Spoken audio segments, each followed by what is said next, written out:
Welcome to Office Revenge Hub. Enjoy today's story. I lost everything in one day, my job, my reputation, and the person I thought I'd marry. But they had no idea what I was capable of. My name is irrelevant now, but what happened at Cascade Financial changed everything. I was a senior analyst there for 7 years, working in the mergers and acquisitions division. It wasn't glamorous, but it was solid, stable, and I was good at it. Really good. I'd helped close deals worth hundreds of millions of dollars, worked directly with C-suite executives, and built a reputation as someone who could find problems in financials that others missed.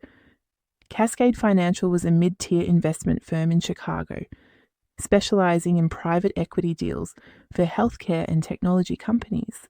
When I started, fresh out of my MBA, I was hungry to prove myself. I worked 80-hour weeks without complaint. I learned everything I could about due diligence, financial modeling, and deal structuring. I became the person partners called when they needed someone to dig deep into a target company's books and find the hidden risks. My direct supervisor was a guy named Todd Brennan, a VP who'd been with the firm for 12 years. Todd was charismatic, ambitious, and politically savvy in ways I never cared to be. We had a good working relationship, or so I believed. I did the analytical heavy lifting, he managed client relationships, and presented our findings. It worked. We closed deals together. We celebrated wins together. I trusted him. Outside of work, I was engaged to a woman named Melissa. We'd been together for 4 years, engaged for 8 months. She worked in marketing at a tech startup, one we'd met through mutual friends at a networking event. She was smart, ambitious, beautiful. We talked about buying a house, about starting a family, about building a life together. I thought I had it all figured out. The week everything fell apart started normally. We were in the final stages of due diligence on a major acquisition, a healthcare technology company called MedSync that was being purchased by one of our biggest clients for $240 million. I'd spent 3 months analyzing their financials, and I'd found something troubling. Their revenue recognition practices were aggressive, possibly fraudulent. They were booking revenue from contracts that hadn't been finalized, inflating their growth numbers to make the company look more valuable than it actually was. I documented everything meticulously. Now I prepared a detailed report showing the discrepancies, the risks, the potential legal exposure.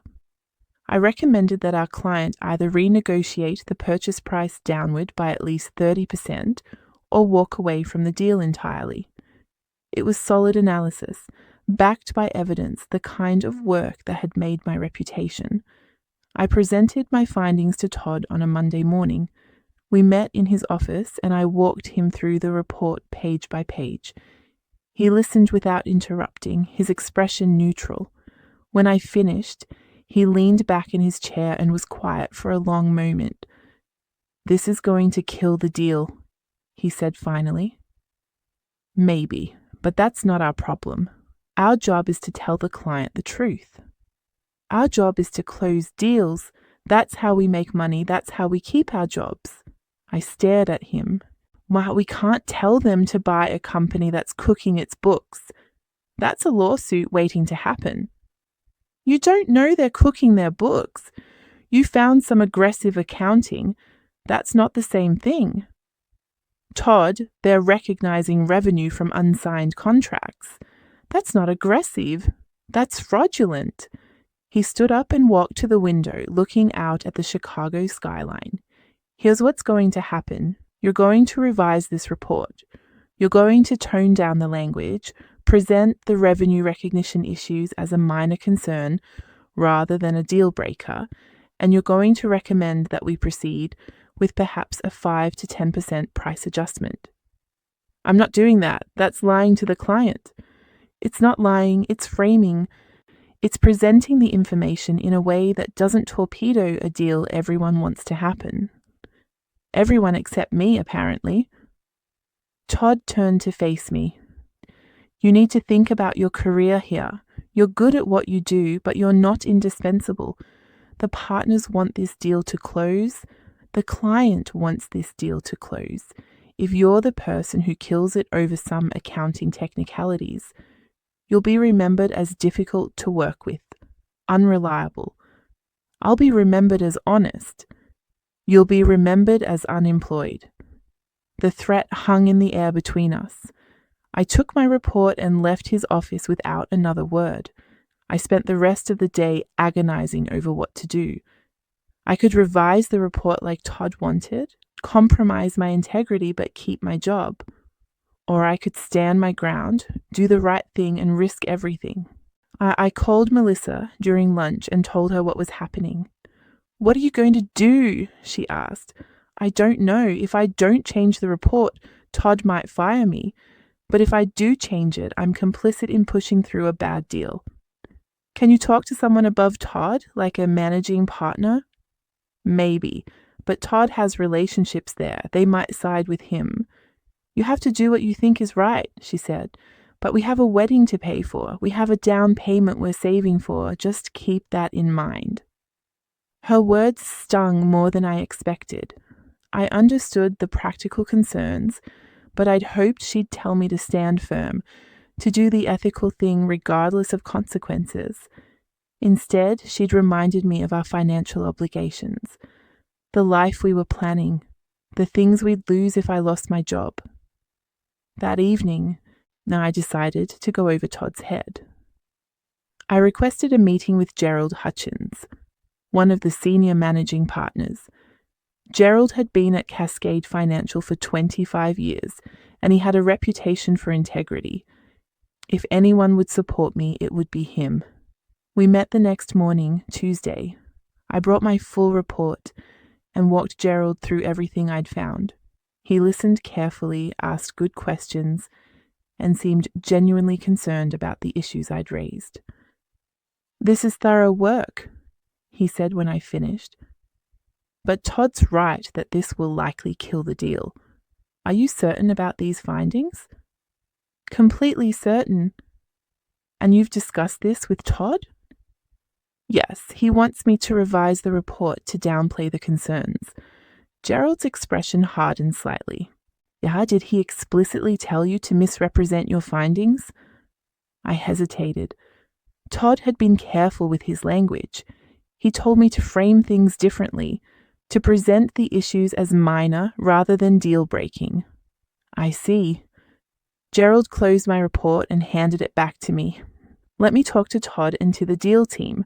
We'll review this internally and make a decision about how to proceed." I left feeling cautiously optimistic. Gerald seemed like he'd do the right thing. I was wrong. That afternoon, I was called into a conference room. Gerald was there, along with Todd and Patricia from HR. The setup was identical to every termination meeting I'd ever heard about. "We've reviewed your concerns about the MedSync deal," Gerald began, "and we've decided that your analysis, while technically competent, reflects a fundamental misunderstanding of our role in these transactions." I blinked. "What misunderstanding?" "Our job is to provide our clients with information, not to make decisions for them. You've presented risks in a way that presupposes how the client should respond. That's not your call to make." I presented risks accurately. Whether the client proceeds is up to them, but they deserve to know the truth. "The truth as you see it," Todd interjected. "But there are different interpretations of accounting practices. Your interpretation is overly conservative and doesn't account for industry norms." "It accounts for the law." Gerald raised a hand. "This conversation is getting us nowhere. The reality is that your approach on this deal, and frankly on several recent deals, has created friction with clients and internal teams. We need people who can balance thoroughness with pragmatism. We don't believe you're the right fit for this organization anymore." The words took a moment to register. "You're firing me. We're ending your employment effective immediately. Patricia will walk you through the severance package. This is insane. I did my job. I found real problems. You created problems. Ha, Todd said. There's a difference. I looked at Gerald, searching for some sign that he recognized how absurd this was. But his expression was blank, businesslike. He'd already made his decision. Patricia slid a folder across the table. You'll receive 12 weeks of severance pay, continuation of benefits for 90 days, and a neutral reference. In exchange, you'll sign a non-disclosure agreement and a non-disparagement clause. You'll also agree not to contact our clients or discuss the MedSync deal with anyone outside this firm. They were paying me to stay quiet, to let them push through a fraudulent deal without interference. What if I don't sign? I asked. Then you'll receive no severance and will contest your unemployment claim on the basis of insubordination and refusal to follow directives. I was trapped. Without the severance, I couldn't pay my rent, couldn't afford to fight them legally, couldn't survive long enough to find another job. I signed. I hated myself for it, but I signed. They escorted me to my desk, watched me pack my belongings into a box, and walked me out of the building. By 2 p.m. on a Tuesday, I was unemployed. I sat in my car in the parking garage and called Melissa. I got fired, I said when she answered. Silence. Then, what happened? I explained everything, the report, the meeting with Gerald, the ultimatum, the severance agreement. So you have 12 weeks of pay? She asked. Yes.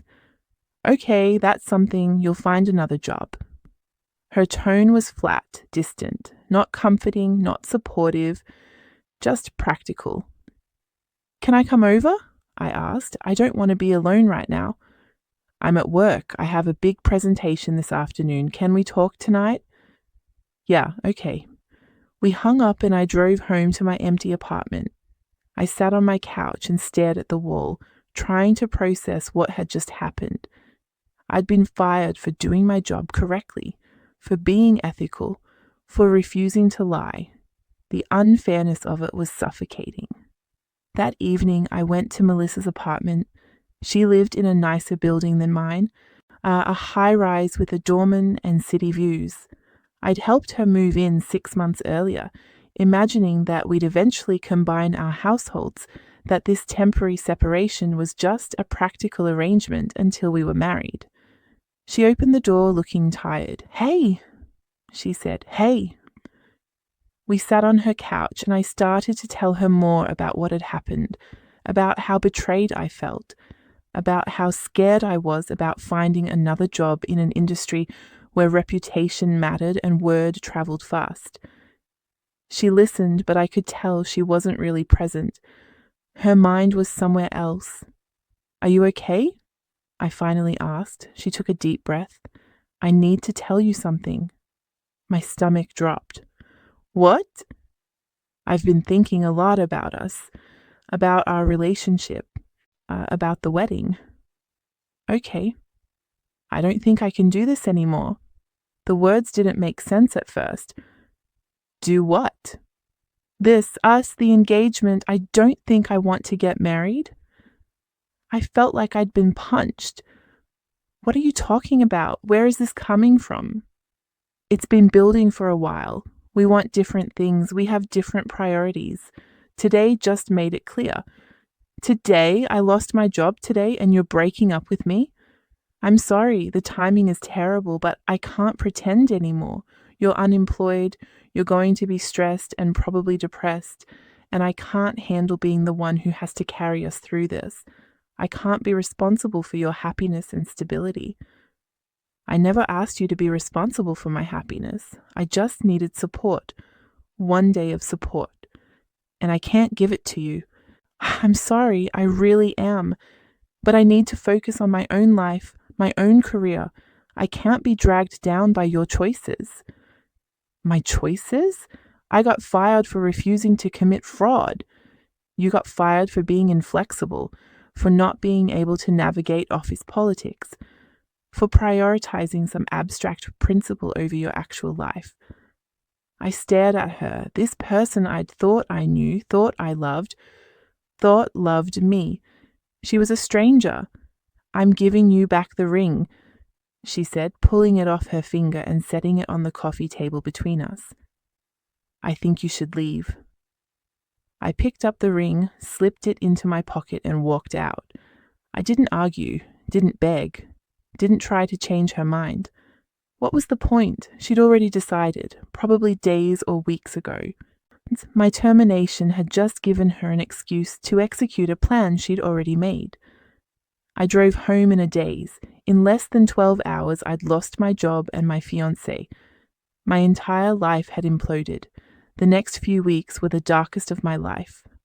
I stopped sleeping properly, lying awake until 3 or 4 a.m., my mind racing through everything I could have done differently, every decision I should have made, every sign I should have seen.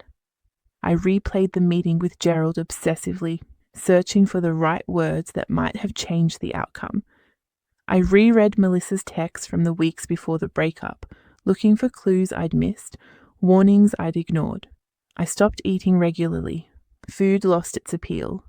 I'd make coffee in the morning and realize at 6 p.m. that I hadn't eaten anything all day. I lost weight, my clothes hung looser. I looked gaunt and hollow in the mirror.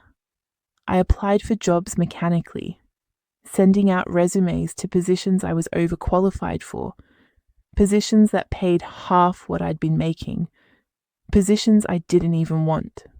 Most applications went into a void. The few that generated responses led to interviews where I had to explain why I'd left Cascade Financial.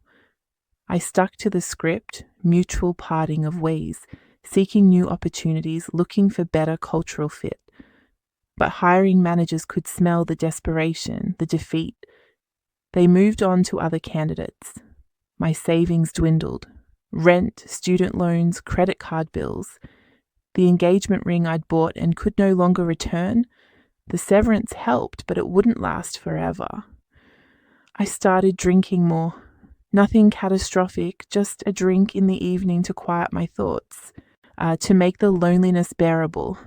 But one drink became 2, then 3, and I found myself buying bottles of whiskey instead of beer, drinking alone in my apartment, scrolling through LinkedIn and watching former colleagues celebrate promotions and deals while I spiraled into obscurity. I saw that the MedSync deal had closed. Cascade Financial announced it proudly, highlighting their role in facilitating a successful acquisition. Todd was quoted in the press release talking about the thorough due diligence process and the value they'd provided to their client. No mention of the fraudulent revenue recognition, no mention of the analyst who'd tried to stop it. I wondered how long it would take for the truth to emerge. Weeks? Months? Would the acquiring company discover what I'd found? Would there be lawsuits? Would Cascade Financial face consequences? I waited for karma to arrive, for justice to manifest. It didn't. 2 months after my termination, I hit bottom. I was alone on a Friday night, drunk, scrolling through Melissa's social media, torturing myself with photos of her looking happy, thriving, completely unaffected by our ended relationship. She'd posted a photo at a work event, smiling next to a guy I didn't recognize, and I felt rage and grief in equal measure. I wanted to message her, to tell her what a coward she was, to make her feel even a fraction of the pain I felt. But I didn't, because somewhere beneath the alcohol and the self-pity, I knew that would only make things worse. I set down my phone and looked around my apartment, empty bottles on the counter, unwashed dishes in the sink, curtains drawn against the world. This wasn't who I was. This wasn't who I wanted to be. I couldn't control what had happened to me. I couldn't change Cascade Financial's decision or Melissa's abandonment, but I could control what happened next. I made a decision that night, quiet, private, not dramatic. I decided to stop waiting for justice to arrive and start building it myself. The next morning, I poured every remaining bottle of alcohol down the drain. I cleaned my apartment thoroughly, every room, every surface. I opened the curtains and let light in. I went grocery shopping and bought real food. I cooked an actual meal and ate it slowly, tasting it, present for it.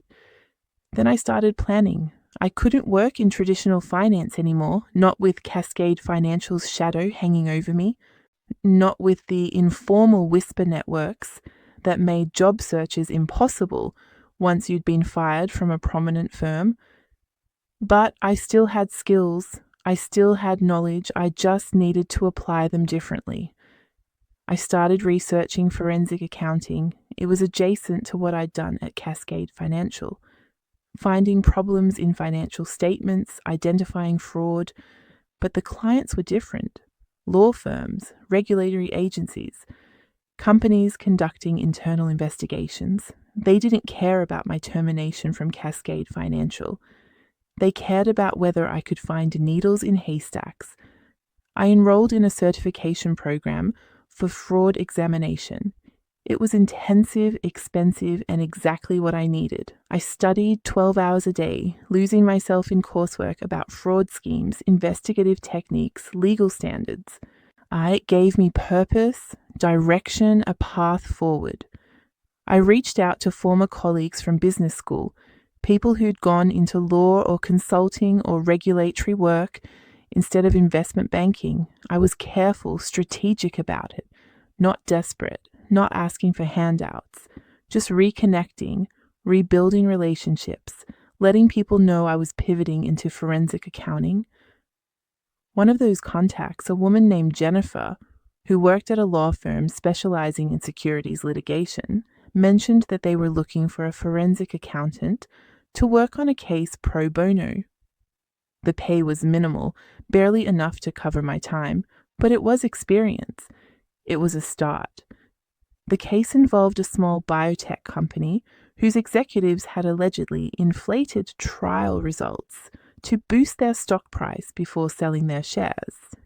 I spent 3 weeks analyzing their financials, communications, and regulatory filings. I found a pattern of deception, subtle but unmistakable, and I documented it meticulously. The evidence I provided helped the plaintiffs settle the case favorably. Jennifer was impressed. She recommended me to other attorneys at her firm, and I started getting more work. Small cases at first, then larger ones. I was good at this work, maybe better than I'd been at Cascade Financial, because I wasn't constrained by client relationships or political considerations. My only job was to find the truth. 6 months after my termination, I completed my fraud examiner certification. I started marketing myself as an independent forensic accounting consultant. I built a simple website, established an LLC, got professional insurance. It wasn't glamorous, but it was mine. The work was sporadic at first, but it built. I developed a reputation for thoroughness, for finding things other people missed, for presenting complex findings in ways judges and juries could understand. Law firms started calling me regularly. I raised my rates. I became selective about which cases I took. I still thought about Cascade Financial, still wondered if the MedSync deal had imploded, if anyone had discovered the fraud I'd identified. I searched for news occasionally, but found nothing. Maybe the acquiring company had discovered the issues and kept them quiet. Maybe they hadn't discovered them at all. Maybe fraud was just the cost of doing business in that world. 8 months after my termination, I got a call from an attorney named Michael Reeves. He worked for a firm representing a group of shareholders who were suing a company called MedSync Holdings. The name caught my attention immediately. We believe MedSync fraudulently inflated its revenue prior to being acquired, Michael explained. The acquiring company discovered the issues 6 months post-acquisition and took a massive write-down. Our clients are shareholders who were harmed by the fraud. We need someone to analyze MedSync's pre-acquisition financials and determine the extent of the manipulation. I could have disclosed my history with the deal, Could have told Michael that I'd worked on the original due diligence, that I'd been fired for identifying exactly what he was now investigating. But I didn't, not yet. Send me the relevant documents, I said. Yeah, I'll review them and let you know if I can help. He sent over gigabytes of financial records, the same records I'd analyzed 9 months earlier at Cascade Financial. I spent a week reviewing everything with fresh eyes, and I found even more than I'd originally discovered. The revenue recognition fraud was worse than I'd thought. MedSync had booked nearly $40 million in phantom revenue over 2 years, inflating their growth rate by almost 30%. I documented everything in a detailed report, complete with exhibits, timelines, and explanations that a jury would understand. I showed how the fraud had worked, who had known about it, and how it had deceived the acquiring company. Then I called Michael. I can definitely help you, I said. But there's something you need to know first. I told him everything. About working at Cascade Financial, about finding the fraud during the original due diligence, about being fired for refusing to hide it, about the severance agreement and the NDA. I expected him to thank me and find someone else, someone without complications. Instead, he was silent for a long moment. Then he said, "This is perfect." Perfect? How? Because you're not just an expert witness. You're evidence.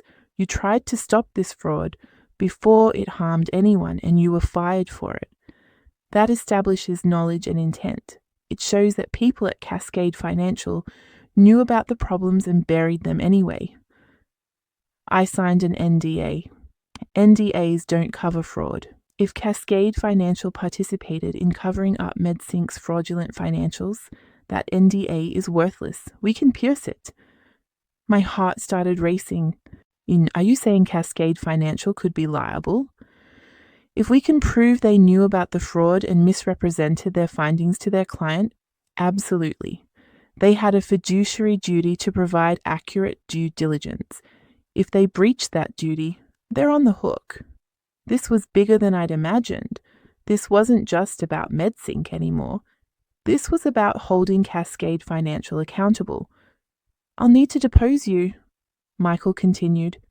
Get your full story on record, your original report, if you still have it.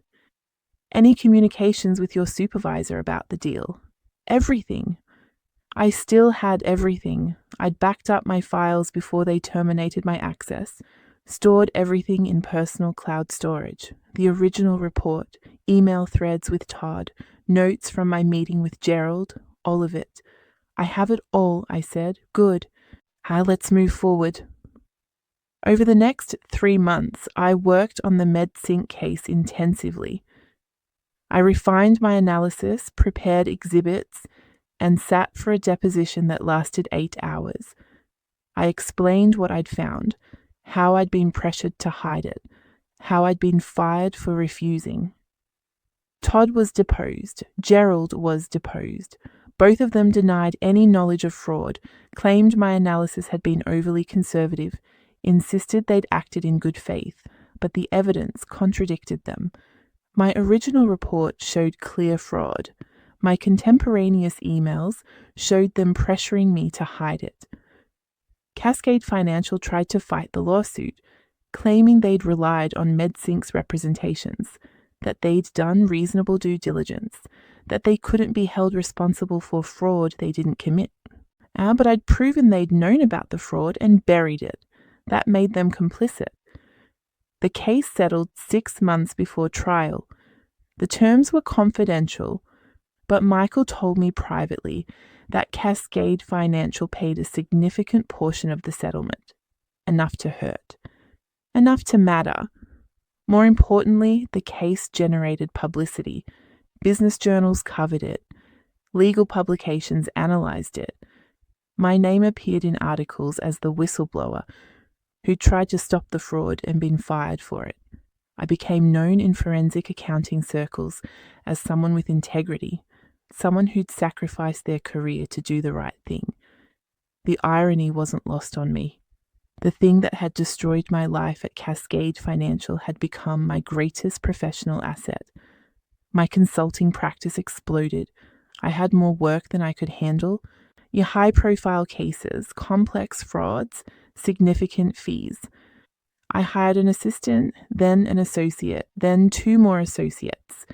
Within a year of the MedSync settlement, I was running a small but successful forensic accounting firm. I moved into a better apartment. I paid off my student loans. I bought a car that didn't make concerning noises.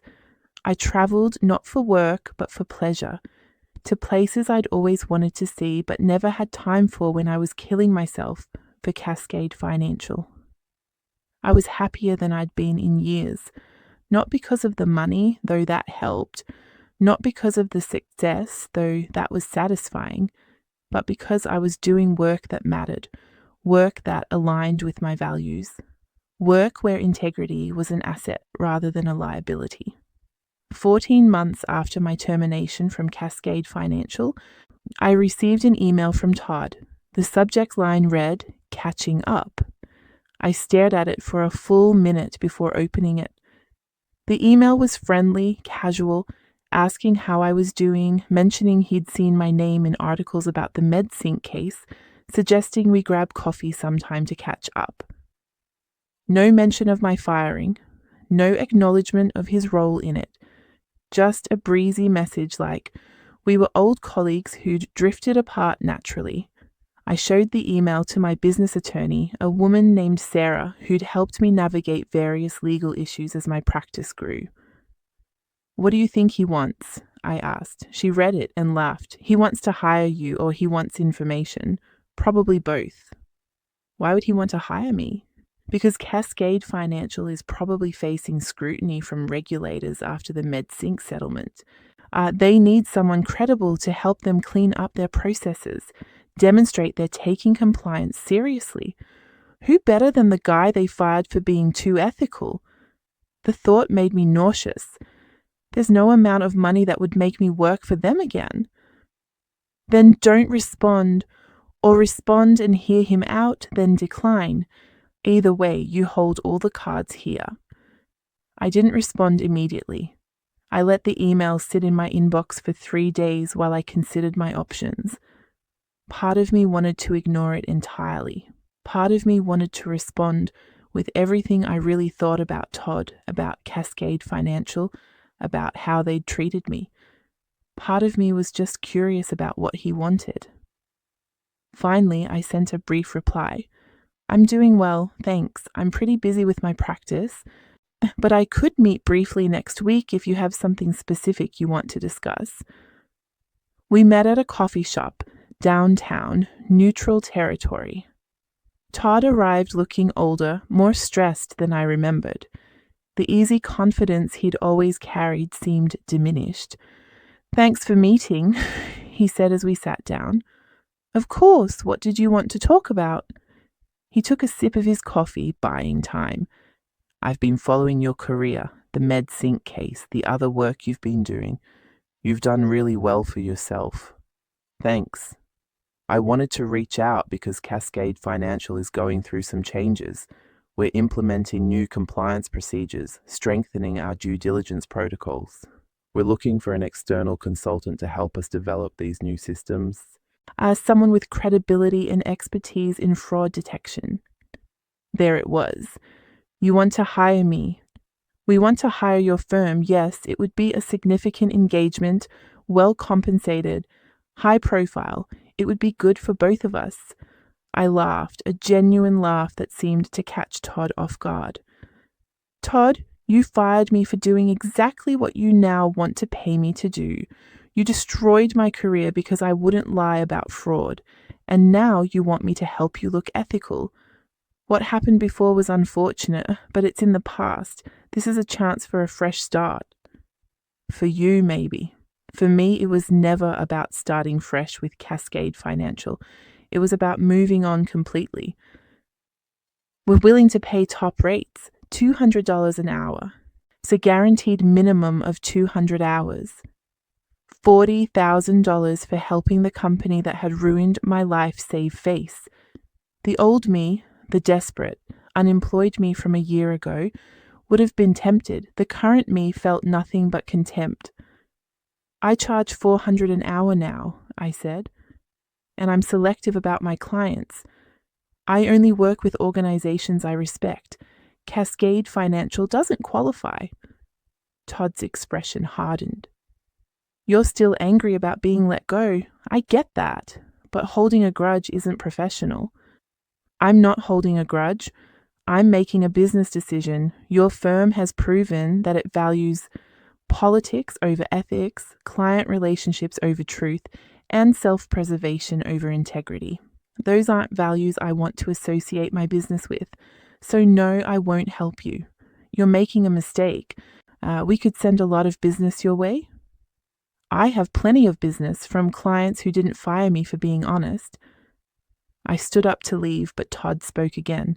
The MedSync settlement hurt us. We lost clients. Gerald took early retirement. The firm is struggling. I paused. Good. That's all you have to say? What else do you want me to say? That I feel bad for you? That I regret exposing what you did? I don't. You made choices. This is the consequence. I walked out without looking back. Over the next few months, I heard through industry contacts that Cascade Financial was indeed struggling. Several partners had left. Their deal flow had dried up. Clients were nervous about working with a firm that had been implicated in a fraud case. They hired new compliance staff, restructured their due diligence processes, and tried to rebuild their reputation. I didn't gloat. I didn't spread rumors. I didn't need to.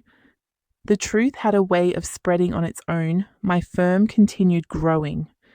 I hired more staff, took on larger cases, and developed expertise in cryptocurrency fraud, a growing area that combined financial analysis with technology. I became a sought-after expert witness, testifying in high-stakes cases where millions of dollars hung in the balance. I dated occasionally, nothing serious at first. I was cautious, protective of the life I'd rebuilt, unwilling to let anyone close enough to hurt me the way Melissa had. But eventually, I met someone who understood, a lawyer I'd worked with on a case, someone who valued integrity and appreciated what I'd sacrificed to maintain mine. We took it slow, no rushing toward engagement or big commitments, just enjoying each other's company, building something real and honest. It felt different than it had with Melissa, more solid, more equal. 2 years after my termination, I was invited to speak at a conference on fraud detection. The audience was full of accountants, auditors, lawyers, and compliance professionals. I talked about the MedSync case, about the importance of following evidence wherever it leads, about the personal cost of integrity and why it's worth paying. During the Q&A session, someone asked how I'd managed to rebuild after being fired for doing the right thing. I didn't have a choice, I said. I could either give up and accept that they'd won, that I'd been right to be punished for being ethical, or I could prove them wrong. I chose to prove them wrong, not by destroying them, but by succeeding in spite of them, by building something that couldn't be taken away by politics or corporate interests, by becoming the kind of professional I'd always wanted to be. The audience applauded. After the session, several people approached me with job offers, consulting opportunities, invitations to collaborate. My career had transcended what it had been at Cascade Financial. I wasn't just an analyst anymore, I was an authority. I ran into Melissa once at a restaurant in the Loop. She was with someone, the same guy from her social media photos. They looked happy. I was with my girlfriend. We looked happy too. Melissa saw me and hesitated, clearly unsure whether to acknowledge me. I made the decision for her, nodding politely and turning back to my conversation. There was nothing to say, no closure to seek. She'd made her choice based on fear and practicality. I'd moved on to something better. 3 years after losing everything in one day, I had more than I'd ever had before. Not just financially, though my firm was profitable and growing, but professionally, personally, spiritually. I had work that mattered, relationships built on honesty, respect earned through integrity rather than politics. Cascade Financial continued to struggle. They eventually merged with a larger firm, effectively disappearing as an independent entity. Todd left the industry entirely, moving into corporate finance for a manufacturing company. Gerald's retirement became permanent. The firm that had fired me for being too ethical ceased to exist in any meaningful way. I didn't celebrate their demise. I'd learned that revenge isn't about destruction. It's about building something better, becoming someone stronger, proving that the people who hurt you were wrong about your value and your potential. The best revenge is living well. It's succeeding on your own terms. It's turning the worst day of your life into the catalyst for becoming the best version of yourself. I lost everything in one day, but I gained something more valuable. I gained myself, my integrity, my independence, my proof that doing the right thing, even when it costs you everything, is always the right choice.